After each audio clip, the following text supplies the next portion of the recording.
চীনের মধ্যস্থতায় হওয়া যুদ্ধবিরতি ভেঙে আবারও মুখোমুখি আফগানিস্তান ও পাকিস্তান।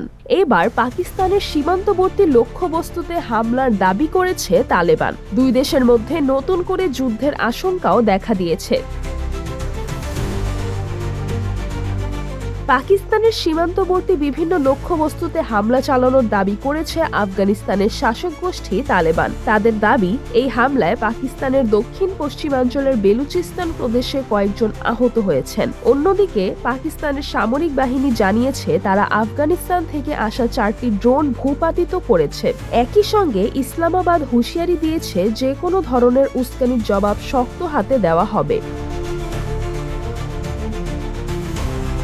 এই হামলার সূত্রপাত রোববার পাকিস্তানের বিমান অভিযানের পর। আফগানিস্তানের দাবি, পাকিস্তানের ওই হামলায় অন্তত 36 জন বেসামরিক নাগরিক নিহত এবং 160 জনের বেশি আহত হয়েছেন। হামলায় বেসামরিক বাড়িঘরও ক্ষতিগ্রস্ত হয়েছে বলে অভিযোগ করেছে কাবুল। তালেবান এই হামলাকে কাপুরুষোচিত এবং জঘন্য অপরাধ বলে আখ্যা দিয়ে পাল্টা হামলার কথা জানিয়েছে। তবে পাকিস্তানের দাবি ভিন্ন। ইসলামাবাদের ভাষ্য, তারা সীমান্তবর্তী পাকতিকা ও কুনার প্রদেশের সন্ত্রাসী আস্তানা লক্ষ্য করে স্থল অভিযান ও বিমান হামলা চালিয়েছে। তাদের দাবি, অভিযানে কেবল জঙ্গিদেরই লক্ষ্যবস্তু করা হয়েছে। দুই দেশের মধ্যে উত্তেজনা অবশ্য নতুন নয়। পাকিস্তান দীর্ঘদিন ধরে অভিযোগ করে আসছে আফগানিস্তানের ভূখণ্ড ব্যবহার করে জঙ্গিরা পাকিস্তানে হামলা চালায়। তবে তালেবান সরকার শুরু থেকেই এ অভিযোগ অস্বীকার করে আসছে।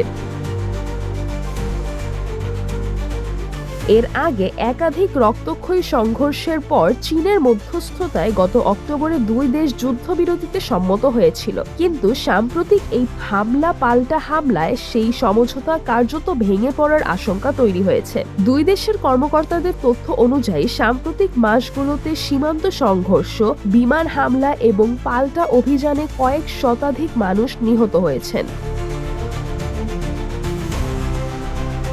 আন্তর্জাতিক বিশ্লেষকদের মতে, বর্তমান পরিস্থিতি দ্রুত নিয়ন্ত্রণে আনা না গেলে আফগানিস্তান পাকিস্তান সীমান্তে বড় ধরনের সামরিক সংঘাতের ঝুঁকি আরও বেড়ে যেতে পারে।